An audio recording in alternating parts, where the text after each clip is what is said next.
The last podcast, right? This has to be it. We are the last remaining podcast. No, I mean this is the last one for us, right? This is 158. Like this, yeah. Anyway, Hideous number to stop on, but sure. yeah. What if you like like something gross like 233? They're just like what?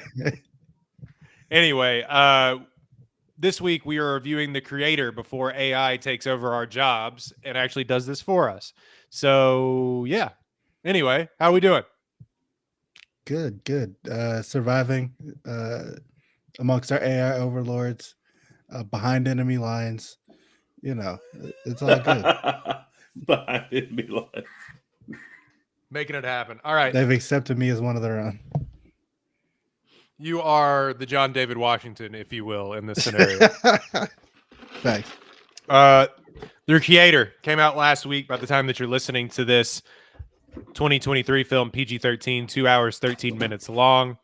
Against the backdrop of war between humans and robots with artificial intelligence, a former soldier finds the secret weapon, a robot in the form of a young child. Written and directed by Gareth Edwards. Chris Weitz also has a writing credit, has a 7.2 on IMDb, #1 trending popularity movie overall right now, which is crazy because there is a Paw Patrol and Saw movie out right now that are just kicking this thing's ass at the box office. 63 Metascore. Chris Weitz has a really interesting career. Just wanted to highlight him for a second. He's the writer of the comedy classic About a Boy and a movie that we love, Mr. and Mrs. Smith. Also, The Golden Compass, and he helped write Rogue One, a Star Wars story. So these two is About a Boy actually a comedy classic? Because I've never heard of that in my life.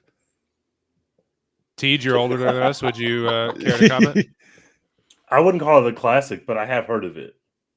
Okay, because you said that, and I was like, "Did I just?" I feel like I couldn't tell if you were being sarcastic or like. I think I've seen it actually. I think I've seen it. No, I genuinely, when I say this, like I think people really like refer to like that's Hugh Grant's like big one. Yeah, they are big on. It's not my personal favorite brand of Hugh Grant, but it is one of the big ones that people really like. Oh damn! This made $130 million at the box office. Right when he was rolling, Hugh 93 on Rotten Tomatoes. What the fuck?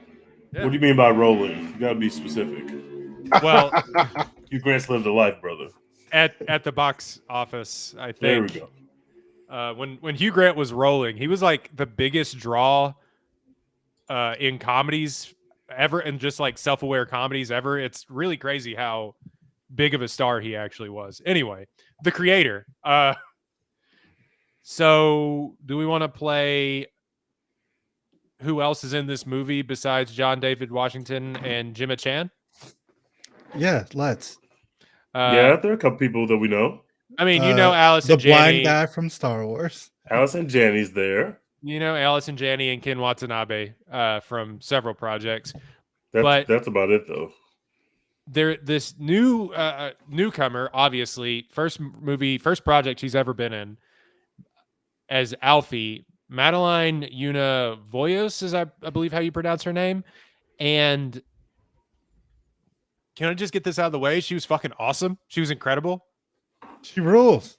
I thought she was great. Yeah, I thought she did a good job. She's my favorite movie character of the year so far. I will protect her with my life. Wow, that is a statement. That is a Jesus. Who's her competition, if we're being honest? She's literally getting beat at the box office right now by Jigsaw, who's the greatest movie character of all time. He's back. He's literally back. I will never watch a Saw movie. So that has nothing to do with me. Personally, for me, it was Jason Momoa from Fast and Furious X. But, we don't this is fair. That was greatness. Too bad that movie wasn't good, but that character was greatness indeed. And not for nothing, I don't know, Tej, if you don't know any country artist, but Sturgill Simpson is in this movie as well. Wait, that's Sturgill Simpson? Yeah, he's the guy that helps him along the way, Drew, his friend that he finds. I didn't realize that's what Sturgill Simpson looks like. The guy that was like, oh, okay, the friend guy, got it. No, the guy that was married to the robot at the very end. I'm glad you prefaced that because I have heard of the name Sturgill Simpson. but I only remembered it because it has alliteration, and I remember names like that, but I have no idea who that is. Like, I have no context of what that. He's like making a transition into being an actor because he's also in Killers of the Flower Moon coming up. Oh, turn that up. Oh, Let well, I'll him be go. seeing him again. Like a hell of a 2 projects to like start. He's like, I only pick good shit, you know? Like he's like, He's Is on he the like Janelle Monáe path. a successful musician, or is he transitioning because he needs another bag, or because he's like getting a multiple bags because he's making a lot of money from music? He's I don't successful think in his way. in his way, like in the way that like indie country can be successful. People fucking Got it. love Sturgill Simpson, but like, yeah, it's like it's not, you know, Yeah, he's if Katy you know, Perry you know, levels. It successful. ain't, you know. Is he more successful or less successful than Pat Green, who every kid in my high school listened to Pat Green except for me? I did not.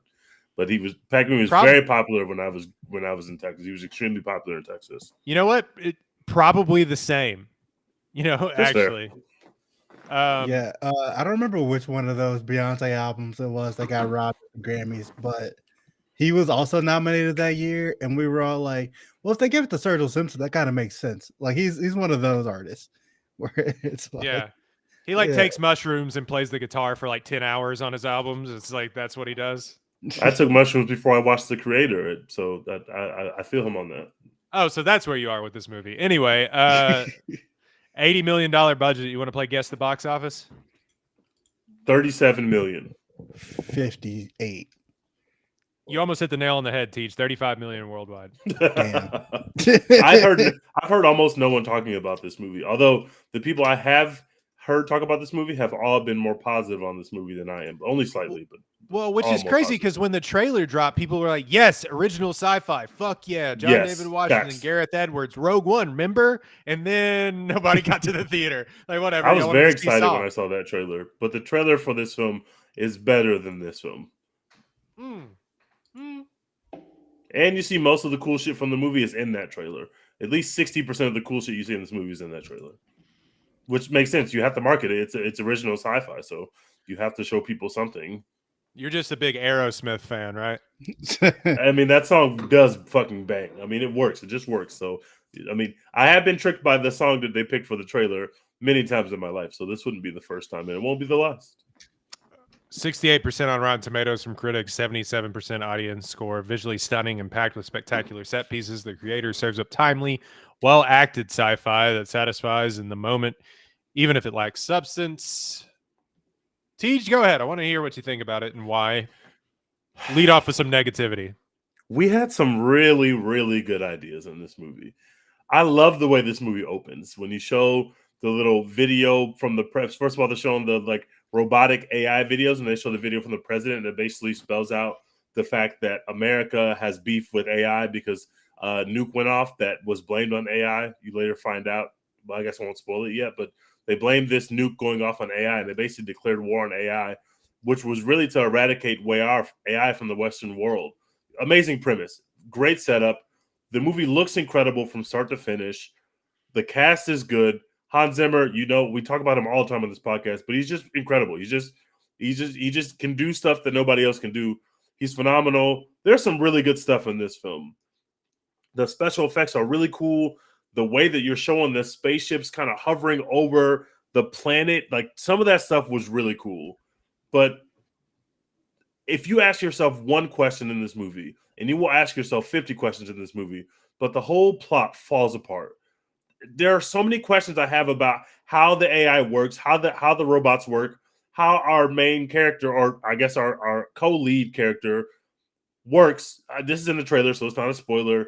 The little girl is like a robot. She's a robot. She's a secret weapon. She's the savior of the robots, and she's a secret weapon that's going to destroy humanity, or at least free the robots from their servitude. But so much of the logic of this movie makes no sense. And I won't dig deep into those questions because I have at least 90 of them. I was texting Marcus angrily after I walked out of this movie. There are emotional beats in this movie that are supposed to be emotional, and you got the Hans Zimmer score going in the background, and you got baby Denzel operating on a pretty good level. You have the kid that's operating on a good level, and I felt nothing. And by the way, I was on mushrooms, which make you a little bit more emotional. I felt nothing. I felt absolutely nothing.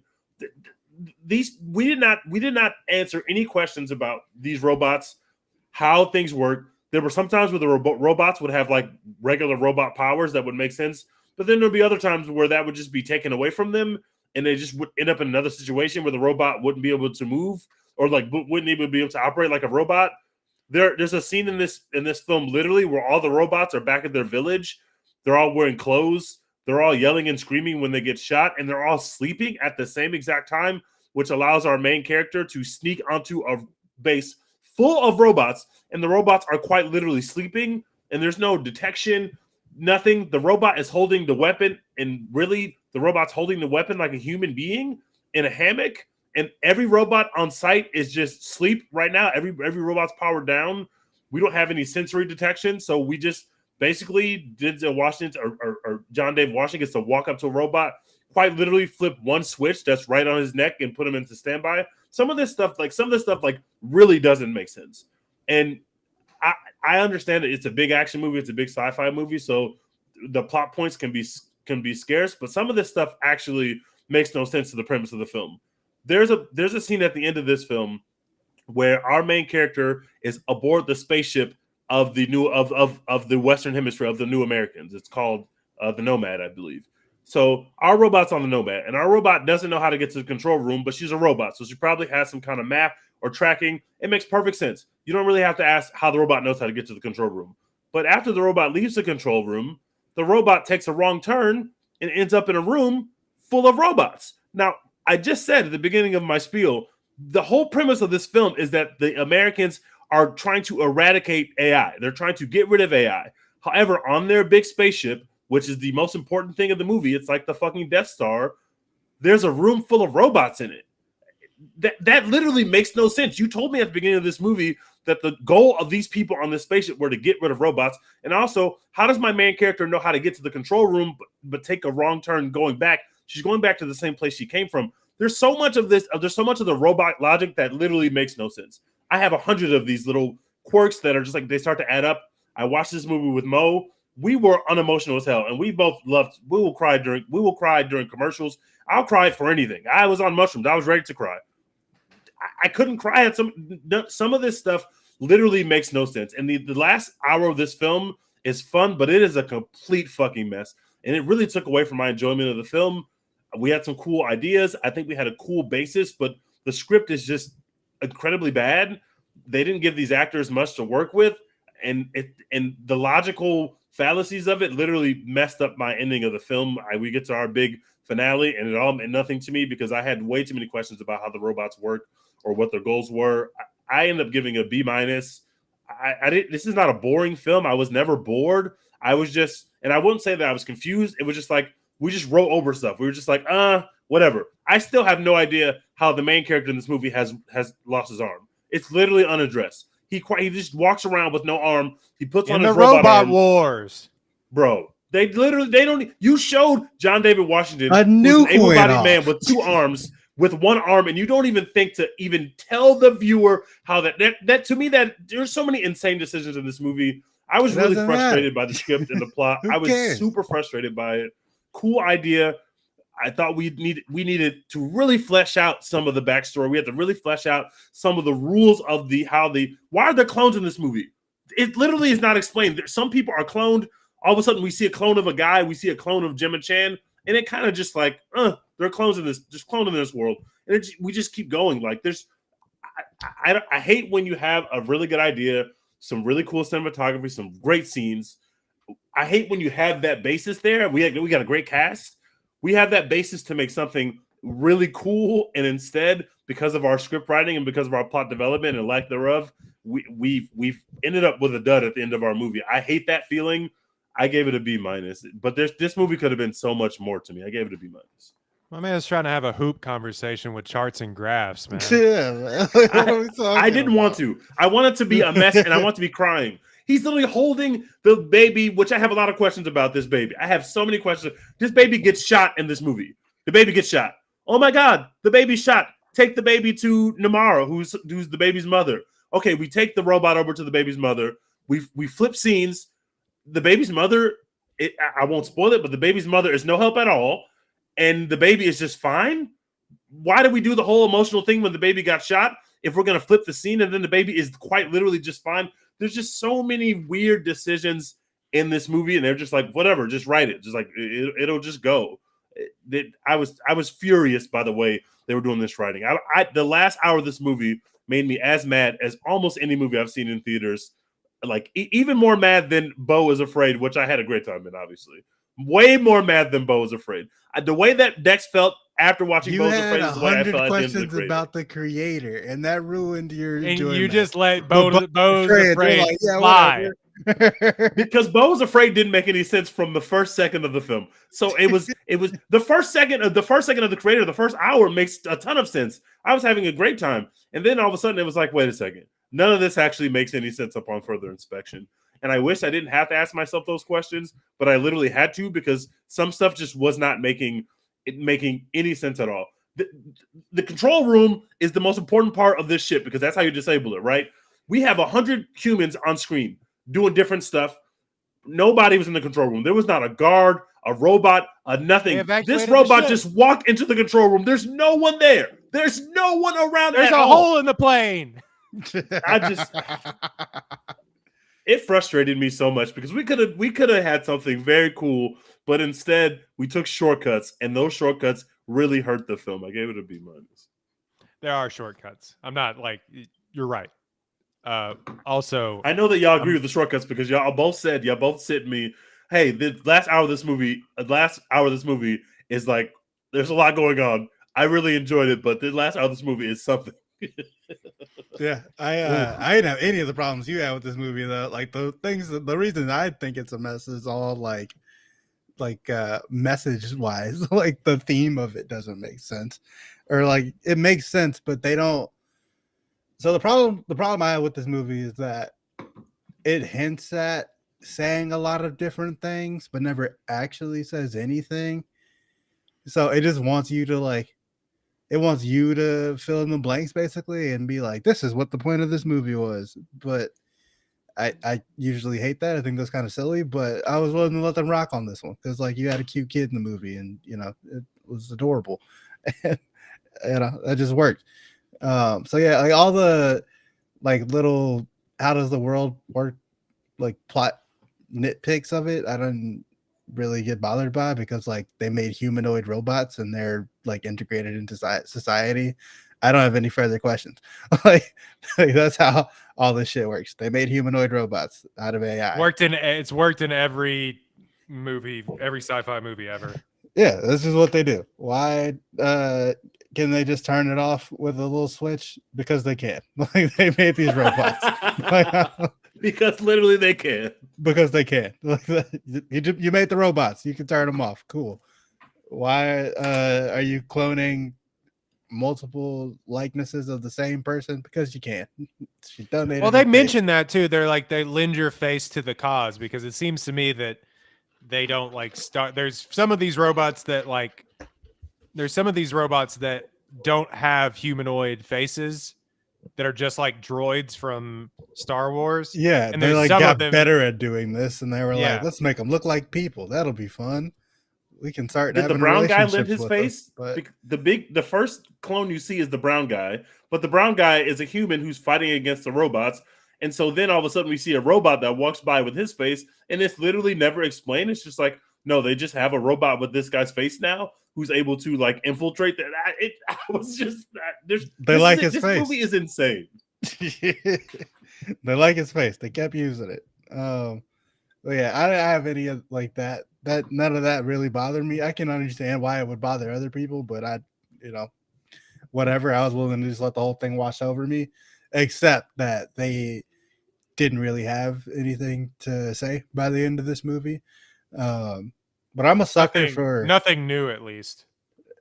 Honestly, I don't even know if they said anything. I don't think they said anything. I'm with Dex. Nothing new or nothing old. Like nothing. Yeah, like you come away from this, and I guess the message is like, love your neighbor. Love your neighbor. Humanity is, I don't know, all the friends we made along the way. Like it's not like I don't know what I would point to and say like, yeah, this is what the creator was trying to say. But yeah, I'm a sucker for all of these like what makes something human. Like we built these machines or these monsters or whatever, and they're just as human as we are, maybe more human than we are. Blah blah blah. Like, been a sucker for all that shit since I took we had like a 6-week course on it in high school that I fucking love. We started with Frankenstein and we just worked backwards from there, and it was great.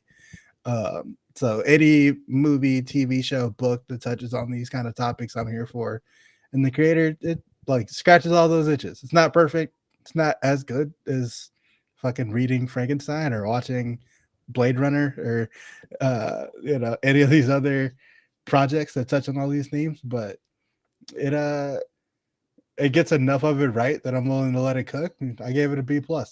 John David Washington is fun. The kid, Alfie, I love her. I'll protect her with my life. She's fun. There's some laughs in this movie that I wasn't expecting. I was expecting it to just be serious and take itself very seriously the entire time. But no, they were making jokes and my theater was laughing and it was a great time. And B+. Action was dope. Music's dope. Let it wash over you. Oh, this is just they do every sci-fi movie that has ever been done before, but it looks awesome. Beautiful gowns. Like beautiful gowns. Look, I agree with both of you, actually, which when you do that, then it would sound like this is a shitty movie, but it's not because I sat there and watched it with my eyes and I know that it's not. I don't know. Something about it. I was really intrigued, and maybe this doesn't make a good movie, but I was really intrigued that somebody took a risk to do, quote unquote, an original sci-fi movie with $80 million and the backing of 20th Century, and they trusted them to do that, and we don't get that very often. Now, does that make this like a superb movie? No, but I'm glad they took the chance on doing it. I really like Gareth Edwards' direction, art style, the performances he gets from his actors. I like all of that. Yeah, probably his writing leaves something to be desired. I personally, where I would take points off, and Dex and I were having this conversation, I'm not there with John David Washington as leading action star. Wow. Wow. I ain't there. I am. You didn't fuck with Tenet. I love Black Klansman. I think that is exactly what he can be doing. Comedy guy. He has perfect comedic timing. I think he's really charismatic. He's really funny. In that, and also his voice just sounds dumb and makes him funny. Like, something about his voice is just off. It's like, why do you sound like that? It's just like not quite Denzel Washington. Yeah, it's like what? That's not fair, but it's like it's like Denzel Washington meets Eric Gordon. Like, it's weird. Oh my god, he does kind of sound like Denzel in some of the line reads where it was like, all right, there's a little Denzel there, but Eric Gordon that's bad. That's not man. good. That that's was sweet to see. That's not a compliment. Anyway, leading action star with he tries to give it his best try with emotional depth, and especially the moments between him and AI daughter. And I think that it just falls a little short to me. We were talking, Dex and I were talking after he saw it, and I was just thinking, I was like, what if this was someone with more emotional range? And then I texted Kaluuya, but then Dex was like, have we ever seen Kaluuya run? Yeah. And you're like, have we ever seen him run or shoot a gun? Yeah, I don't know. But I think somebody with a little bit more. He runs in Nope. He runs. Rides a horse. He rides a horse too. I don't know. I was thinking if we've had somebody with a little bit more emotional depth, this may have played out.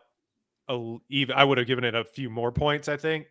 Then Gemma Chan would have been just completely acted off the screen. You and your Gemma Chan thing, man.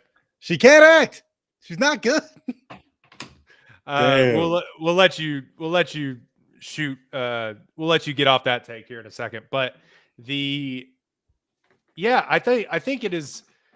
a combination of every single sci-fi movie that you've seen before, with some awesome set pieces, some If you've larger never seen ideas. Star Wars, this some of this visual stuff would literally blow your mind.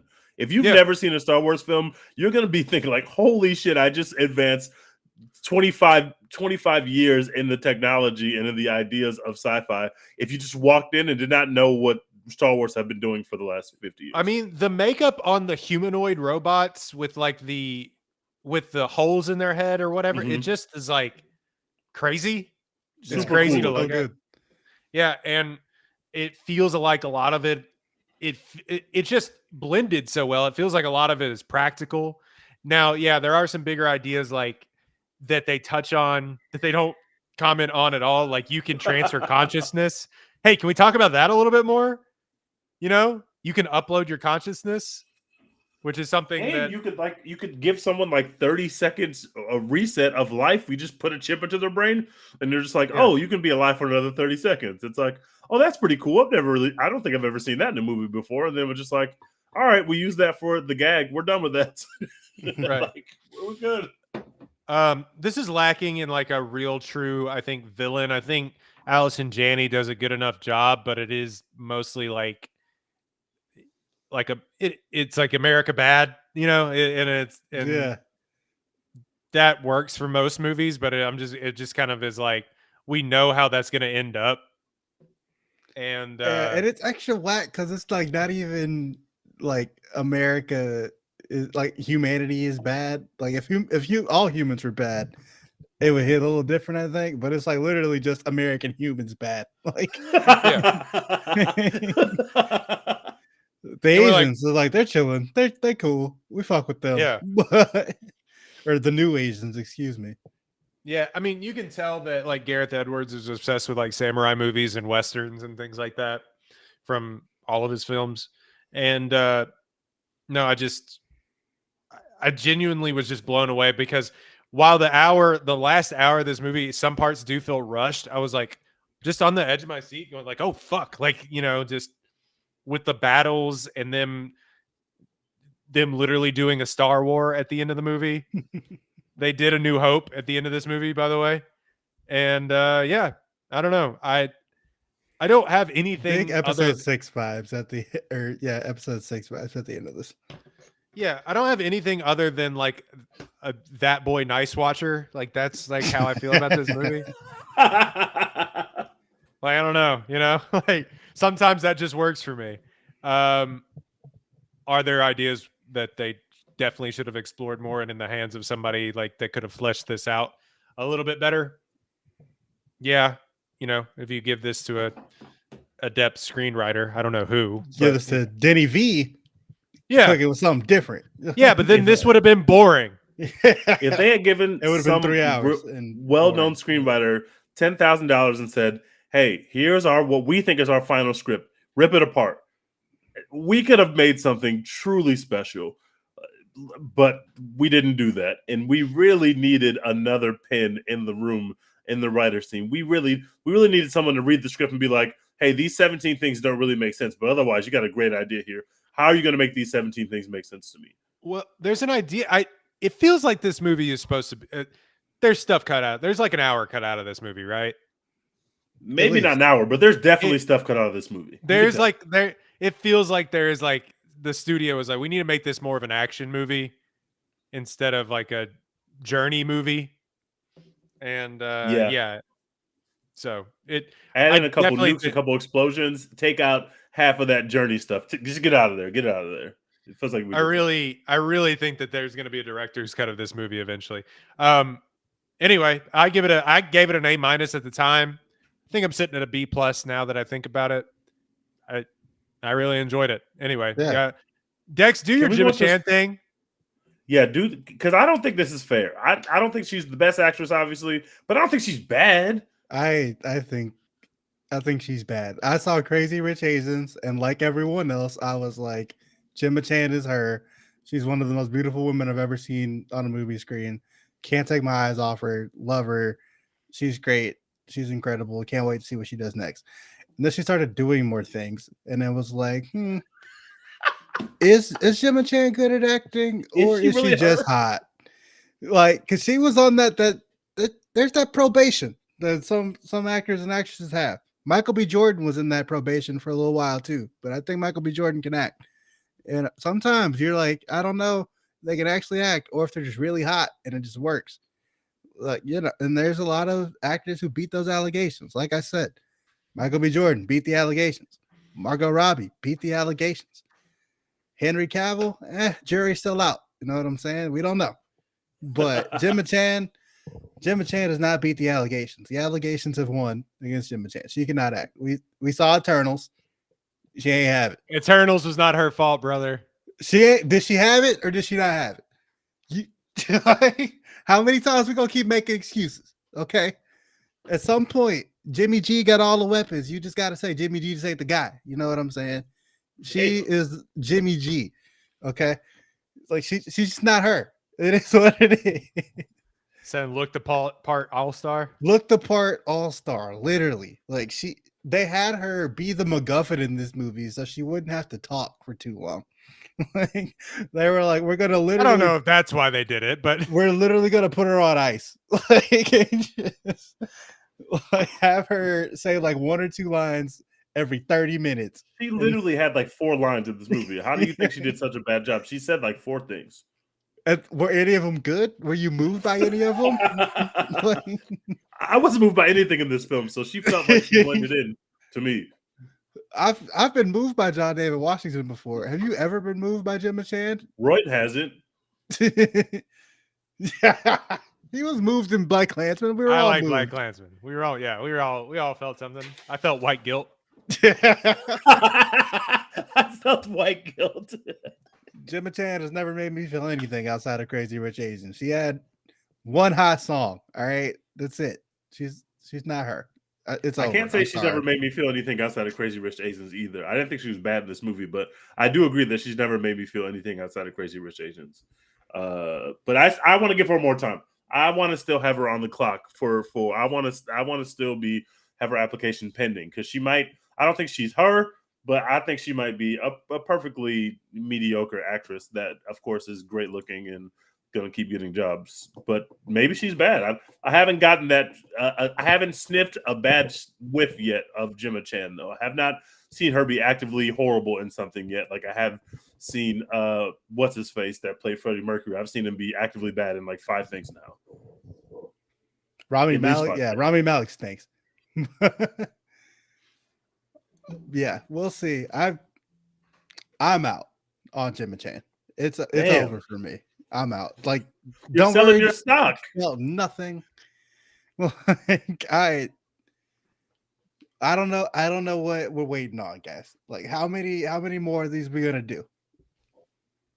And honestly, if she keeps getting these nothing roles, I feel like that might be a sign. Damn. My man would give up on Justin Herbert too. No, I wouldn't. Justin Herbert moves me. But would I give up on Jimmy G? Yes, I would. He's out of here. I would also give up on Jimmy G. So if she's Jimmy G, then you sell the stock. Sell now. Do your spoilers. I don't. Spoilers? Okay, well, spoiler warning. If you have not seen this film, see this film. It's enjoyable. Before you continue with this podcast, because I'm going to spoil this shit out of this film now.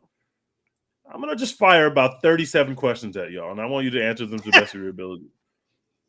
Okay. No. Did you take notes? Did you have a pen and paper? No, I have a text message thread with Marcus about all the shit that I was like, what the fuck did we just do? So there's a point in this. The plot of this film basically is that John David Washington is going on this trip to save America in the Western Hemisphere from AI, but really he's going on this trip because he thinks that his wife is still alive. He thought his wife was dead because his wife, quote unquote, dies with his pregnant, and she's pregnant at the time. She, quote unquote, dies at the beginning of the movie. So he's going to get his wife after 5 years. His wife is Gemma Chan. So the big twist of this film is that Gemma Chan was supposed to be the daughter of a terrorist, who the Americans call the terrorist, but really she is the terrorist. And he didn't know. Okay, that's fine. We have our the god of the AI. The AI have That's her another dad question. was the terrorist, but now she's inherited the terrorist. Now she's inherited. She took on the mantle of Nimrata, right? So Inheritance. cool. So when John David Washington first meets our weapon, meets Alfie, he's asking like, "Do you know my wife? Where's my wife? Where is she?" Alfie is a bit hesitant to even. First of all, when he meets Alfie, Alfie don't know no English, and then in the next scene, Alfie is speaking English again. Which, okay, maybe she's a robot. Maybe she downloaded it from the cloud. Like maybe that's how this happened. She downloaded it off the little radio joint. Maybe she downloaded it off the cloud. Okay, cool. She literally she grabbed the radio thing. I think you missed half this movie because you were on mushrooms.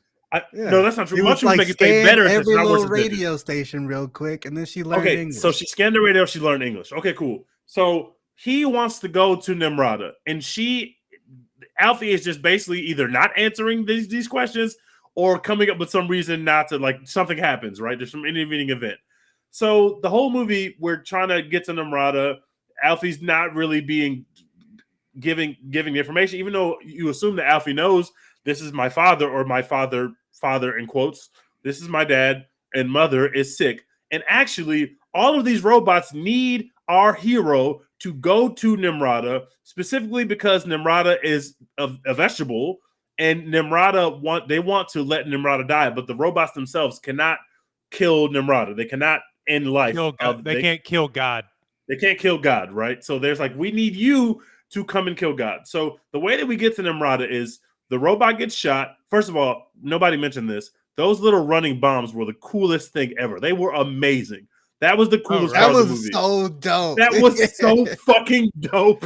I had a great time. They're like, hey, thank you for activating me. Those things were amazing. So our little weapon gets shot, and we don't really have any sense of, can this weapon die? Is this weapon even mortal? Can this weapon feel pain? All we know is that this little girl acts like a little girl, like a little human girl. She cries, she hugs, she tells jokes, she laughs at stuff. Like, she acts like a human, but we know that she's not a human. So now she gets shot, and it's like, oh my God. And John David Washington's got this big hero moment. Oh my God, Alfie. He comes and scoops her up. And so they tell John David Washington, they say at this point, take her to Nimrata. That's who's going to help her.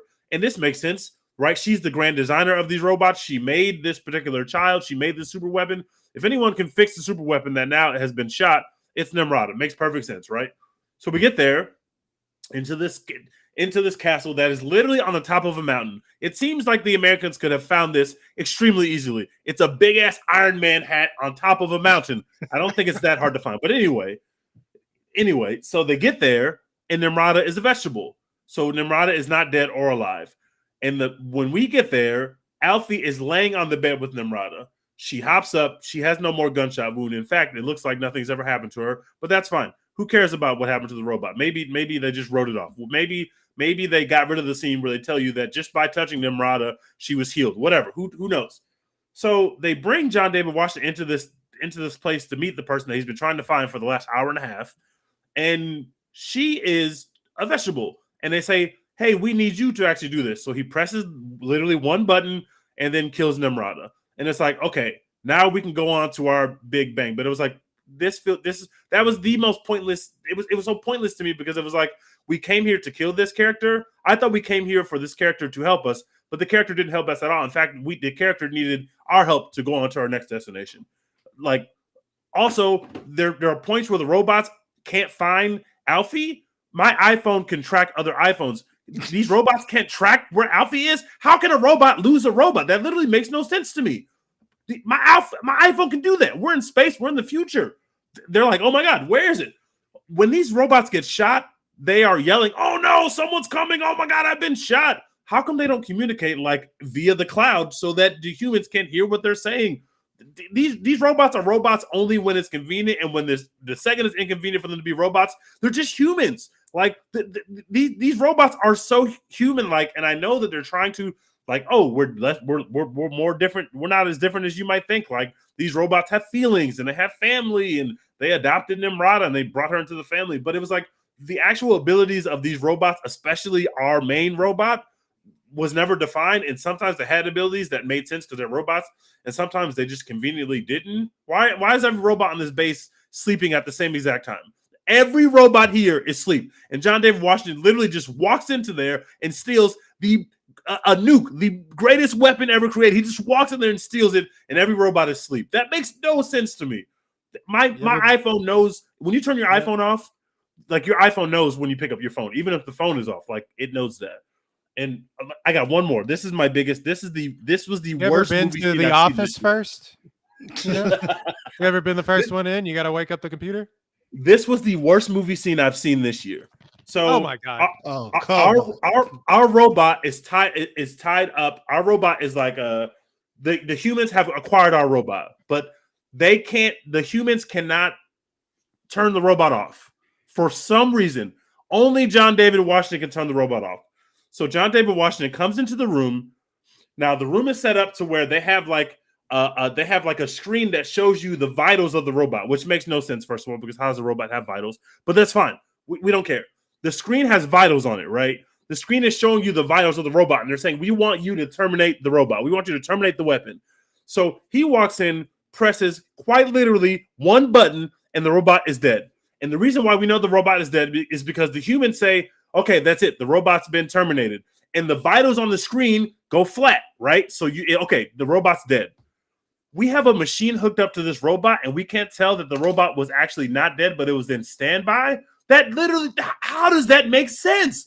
We can't tell with these machines whether a robot is actually terminated or on standby. That's the big reveal, because then the robot can go do its big superhero shit, because the humans were too stupid to realize that the iPhone is not dead. He just turned the iPhone into rest mode. Like that doesn't.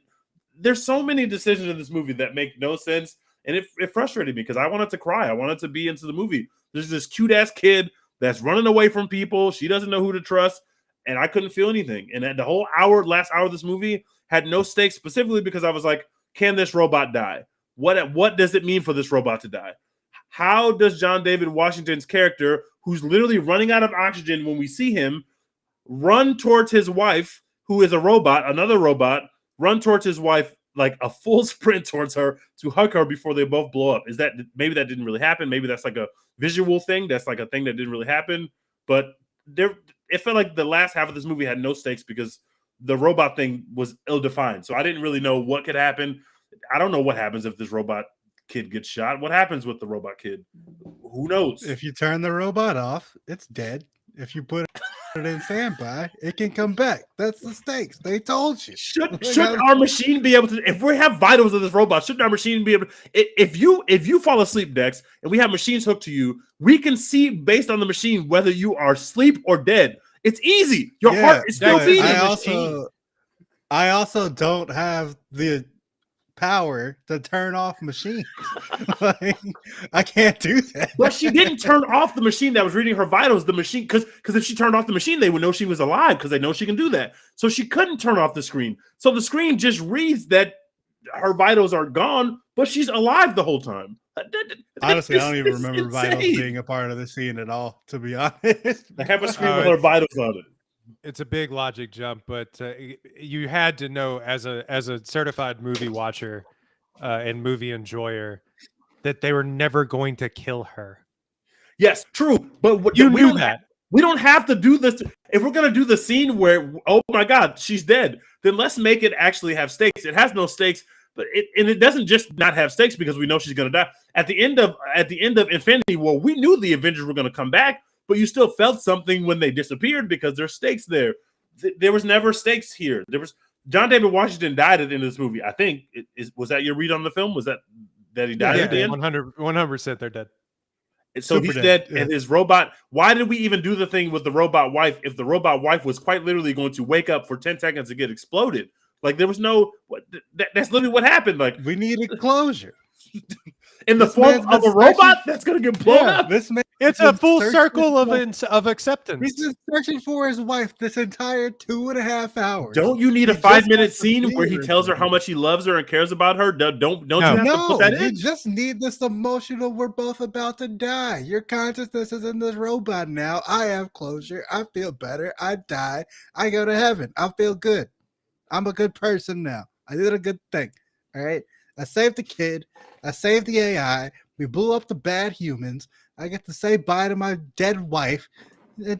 All of this little minutia bothered you so much, but you know what? This is not minutia. I would argue that this is not minutia. This is fundamental to the stakes of the plot. It's fundamental shit. But you know what didn't bother you is that the robot is actually his daughter. You haven't not his daughter. They use genetic material from the unborn fetus. That didn't bother you to imprint. No, because like, yep.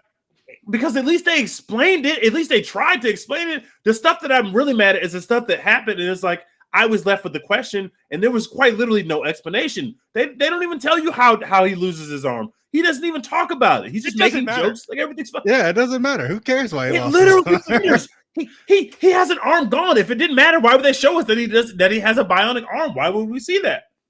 Because it's cool. That's why. Because he lost it in the Robot Wars, dude. He lost it in the Robot Wars. It's hard out here. It's literally like nukes are going off in LA, man. It's literally like he's a soldier. That's what it was. It just feeds into. He's been through some things. Yeah, that's all like character development. That shit. The arm does not matter. Doesn't matter. the arm and the leg. The arm does matter because the arm saves him. Because when he gets thrown out of a boat by all those robots, again, robots that can't scan shit, because he literally rides under the boat where the robots are. I gotta agree with you. That was real dumb. We can't scan. We can't be like, hold on, let's scan to make sure he's not like still alive. Nope, we're just gonna assume that he's dead. Like we don't see him anymore, so he's dead. It really you're really giving too much faith in these robots that they aren't just like, because you look at AI now and you're like, this is stupid. Like it's like write me a you know. You look at AI and you're like, yeah, the robots will never win. You're an idiot. We can never lose to these guys. I think we're kind of looking at it as like, this is like Gen 1 of these AI robots. And she is the Gen 2 archetype. Yeah, she's the iPhone 15. You know what I mean? Like she's like the iPhone to end all iPhones. But I think like you're like, they really wanted to make you feel like these things were human, didn't have like mega ultra power. Like they weren't, none of these robots were like OP except they were for awful. Her. They were way too weak.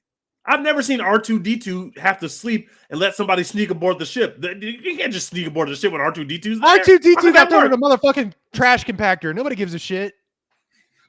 That was a horrible scene, by the way. Please respect R2-D2. He did not deserve that. He did not deserve Can't hear you, Dex. We can't hear you, Dex. You're toying with your mic. And R2-D2 did not deserve that. And these R2-D2 would have never let every robot on the ship sleep while a human came onto the ship. It would never happen. Never. I really think that you're subscribing more powers to these. If these robots are that weak, why are we in a war that we're almost losing to them? I don't.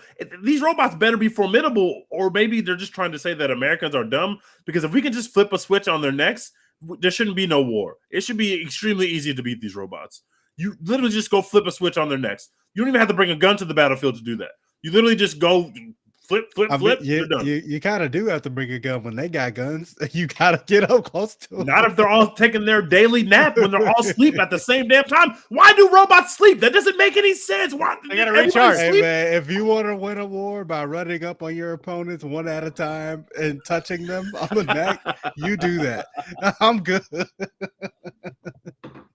John David Washington could have disabled every robot in that place because they were all asleep at the exact same time. All of them.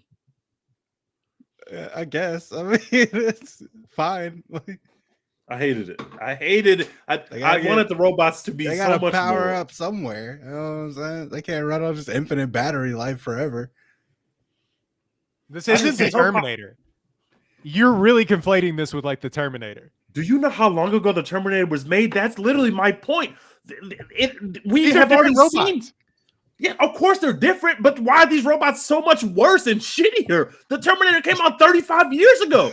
It's like you're drawing from every movie ever. Draw from that too. It's like an Endgame where they're like, yeah, everything you've heard about time travel in other movies, throw it out the window right now. Yeah, throw it out the window. Everything you know about AI and robots, throw it out the window. These robots are fucking idiots. New robots. We're doing new things. My biggest problem with the robots is that they didn't let Alfie cook enough. Like, they didn't let Alfie get her shit off. I wanted Alfie to pop off. Where's her 50-point game? Like, they just had her just do their little, like, fucking, like, turn the lights off shit. Cool power, though. No, it's a cool ass power, but I wanted her to just really pop off one time. I thought we were building it the whole time, and they let her. There's a scene on the Nomad where she where they're like all scared of her, like in the room or whatever. I was like, oh damn, they're about to just do the Darth Vader Rogue One turn shit. Up, yeah, like literally, like they're just gonna do the hallway scene from Rogue One where she's Darth Vader and she's just fucking them up. But they didn't do that. Like, I just let her pop off, let her get her shit off. Well, I mean, basically, she's a walking EMP. Honestly, yeah, but like their savior is an EMP. Man. That's crazy. She didn't. You got to catch them bodies, bro. You got to show us. Even if she catches the bodies by mistake and she goes, "Oh my god, I didn't mean to do that." You got to have her catch some bodies, bro. She's got to put up some numbers at least. 6. She looked like Victor Wembanyama out there in his first summer league game, bro. I was unimpressed. You got to show us the full scale of the powers. You're not getting a sequel, so we're not going to be able to see Alfie go off. She absolutely is not getting a sequel. You got to put that in this movie. I would watch a sequel, but they're not going to make it. I would watch a sequel, but it's not happening because they're not making enough money. Oh no, this is getting like kicked around. Gareth Edwards is going to have to direct another Star Wars or something like that.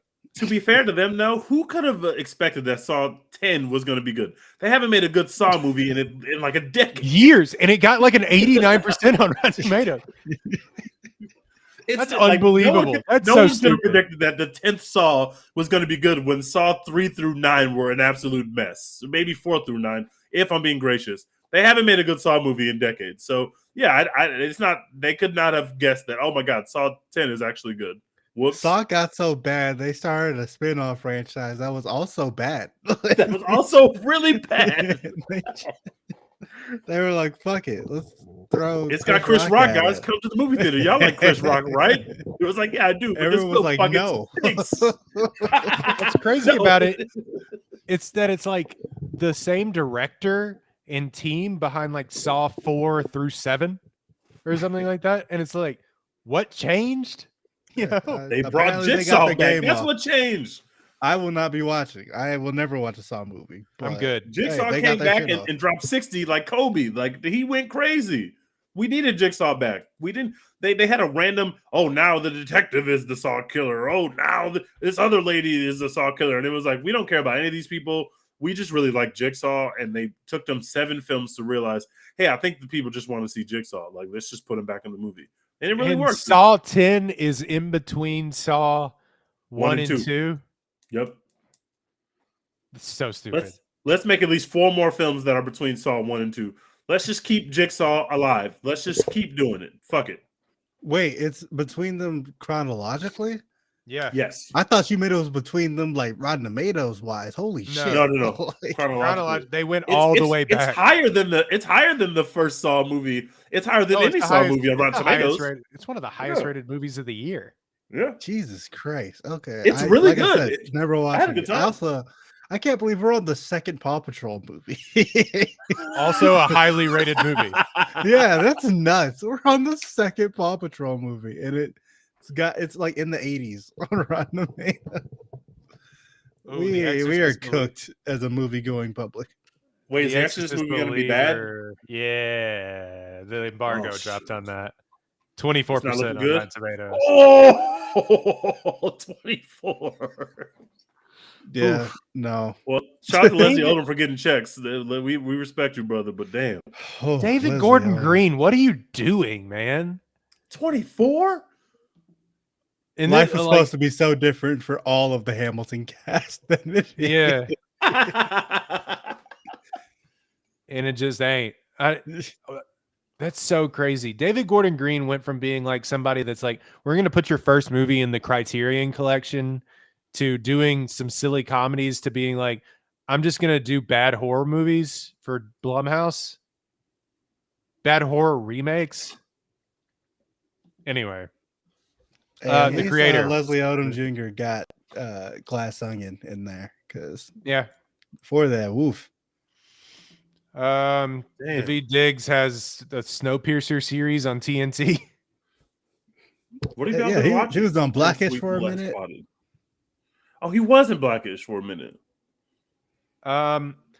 Yeah, the creator, go see it. Hopefully it makes its money back. It actually was only, for as good as it looks, it was only $80 million only, but it was an $80 million movie. It's not like, okay. I thought it was $100 million movie. It looks like Same. It kind of looks like one. I just assumed, me too. I just assumed it was like $100-something million movie. When you Maybe said John 35, David's not. I was like, oh, they're dead. But I thought John David and Gemma Chan were getting top dollar out here, and maybe they are, but maybe they aren't. No, that's why there aren't any like big stars. And I mean, John David Washington's now a recognizable name, but there's not like, I don't know, name a person, Chris Evans or whoever isn't in this movie. Do y'all think this is going to be better if you ever watch the Adam Driver dinosaur movie where there's dinosaurs on the planet and he's in space or whatever? I can firmly say that would be worse than this. Why did you compare it to that? Because the trailers made me think about each other, and I realized that Dex and Mo did not see that film, which means nobody saw that film. But it looks like it was expensive. But if Dex didn't see it, that means nobody saw it, bro. Like Dex didn't even pull up. Dex was like, "No, I'm good. Like, I'm good." And I have had no interest. Like I had no like. Usually, I haven't heard one person talk about seeing it. I haven't seen one person be like, "I saw it." There's a lot of times, like if I hear of a movie before it comes out and then I end up not seeing it, I'm like, oh man, I wish I would have got around to that. Not this one. I'm like, I'm good, dude. Like I don't care. That was what was the name of that film? 65. It was some year. 65, yeah. Let's play Guess the Box Office on 65 just because you brought up this movie. A movie that was supposed to come out years ago and I think had like gone through crazy reshoots and everything. When I saw the trailer, you're right, TJ. I was like, I'm fucking in. He's killing dinosaurs with shotguns. Like, yeah, hell yeah. But apparently it just wasn't that. But $45 million budget. Wow. I have no concept from the trailers how expensive these movies are. I thought the movie was going to be really expensive. Yeah, $45 million. I'm not going to play the game because I looked at the Wikipedia page. I'm going to say it made $11 million. No, $60 million worldwide, actually. It made money? Yeah. I didn't hear literally one person. No, not one person. I have seen nothing about that film. I've seen no one that said, I hated it or I loved it. I haven't seen literally nothing. It just came and went. Shout out to Ariana Greenblatt, who's been in just now everything. She's in that movie. It made money? Yeah. Wow. So, yeah.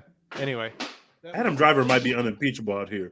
If that movie made money, he might be unimpeachable. That's who Ariana Greenblatt is. Yeah, she's Gen Z. She's Gen Z Barbie. Gen Z Barbie. Oh, yes. Yeah, she's not Barbie. Also young Gamora. She's the one that says actually Barbie is bad and we shouldn't like you anymore. And yeah. Anyway. So, what are we watching? I have finished Only Murders in the Building. This season was fine. Was it good? Okay. What season was this? 3.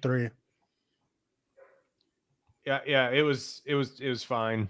I don't have anything to write home about it. And then I moved on to try and finish the first season so I could start watching the second season of Welcome to Wrexham, which is actually pretty like a really well done documentary series. Too wholesome for you? I watched the first like 2 episodes and I was like, this is good, and I just never thought about it again. It's too many episodes. It's like 25 episodes in the first season. I'm Jesus. Like, yeah. What? Yeah, it's like 20 episodes a season. I like Ryan Reynolds as much as the next guy, but that's excessive. 25. I think I like Ryan Reynolds a little less than the next guy does. I don't hate him or anything. I'm a little tired. Well, no, we had this That's when we did the insane. Free Guy thing, I think years ago, or like a year ago now, where I'm like, I think I'm out, but then I watched this and I'm like, look, I get it, I get it. He seems That movie like was better than it had any right to be. It's not a good movie. I feel like but if I it's not a hung out bad with movie. him, I'd love him. But the all Deadpool all the time, Ryan Reynolds like rebrand, I'm not with it, man. Like, can we do anything else? Deadpool Can 3 we is coming, be brothers. anyone else? I'm gonna be right there in the theater. Well, he's an ad agent disguised as a super hot movie star. Everything that dude touches, everything that dude touches turns into gold. It's unbelievable. I've been watching. Let's see. I told y'all in the chat. I went to go see Django Unchained in 35 millimeter on film. How was that? That's literally a perfect movie. It's just I could cry. It's just the greatest. It's just the greatest movie ever. Like I just had a great time. I'm watching Love Is Blind, the new season. It's a fucking mess in a good way. What else am I watching? I rewatched The Dark Knight. I'm going to rewatch. I rewatched The Dark Knight. I saw Dumb Money, and I saw Saw 10. Like I said, Dumb Money, pretty good. I was very, very surprised that they could make a movie about that particular topic that compelling, and it had Pete Davidson in it, which made me think this movie is just probably going to stink. Dumb Money, surprisingly good. I think it'll do very good on streaming once people, if it can get a second life. It's very well done. I really enjoyed Dumb Money. They have rolled that out like it's supposed to be a big prestige movie, and it just hasn't come to like middle America theaters really, which is like kind of surprising. I don't know. It's when it hits streaming, I think a lot of people are going to discover it. It is. I really enjoy it. I couldn't believe how funny it was. I couldn't believe how well done it was. Dumb Money is a perfect top of Netflix movie that everyone would talk about for 2 weekends and then exactly. never think about again. But yeah, until then, I don't think it has much of a chance at the box office. The soundtrack is great, and it was my expectations were low just because of the topic. Not that I'm not interested in the topic, but how do you make everybody else interested in the topic? And they did a really good job of dumbing it down enough to make it interesting, but not enough to make you feel stupid. So I really enjoyed Dumb Money, actually. There's some other movie I've been in the theater so much over the last couple of days, really catching up on my films, which has been amazing. Hold on, I'm gonna pull up my list. Right, Dex, you can go. Honestly, haven't been watching very much. I feel like I spend all my free time watching sports now. So it's the best sports time of the year. You got playoff baseball. NBA is about to be back. NFL is back. The Houston Texans are back, baby. Hell CJ yeah. Stroud is out here. Dude, CJ Stroud. I can't believe he's that good, bro. He's impressive, man. He looks so comfortable already. That's crazy. And he's just fucking cool. Like every press conference, he says some shit that you're like, yeah, this kid's got it, man. Like he's him. Also, y'all not really 5'8". Also, not 5'8". Does not look like a Make-A-Wish kid out there. Like he's him. He's the one. Lovie Smith really was he was not the hero that you wanted, but he was the hero that y'all needed because it all worked out the way it was supposed to. CJ Stroud is really him. CJ Stroud is really shout out to Davis Mills for making the throw of his life to only be benched and just walk around with his thanks, Davis. That poor guy just walking around with his helmet on, 4th and 20, the game on the line. What does Davis Mills do? He gives his job to CJ Stroud. That's what he does. I bet you on that first day of practice, he probably already knew where it was going because they're drafting a quarterback that high. He's probably going to start, but he probably lined up on the first day of practice. And he was like, "Oh, this kid's actually like way more talented than I am. Like, it's not just because he just got here and he's a high draft pick. He's actually incredible, and he's doing stuff that I can't do yet. And I've been in the system for 3 years. CJ Stroud is really impressive. I can't hate.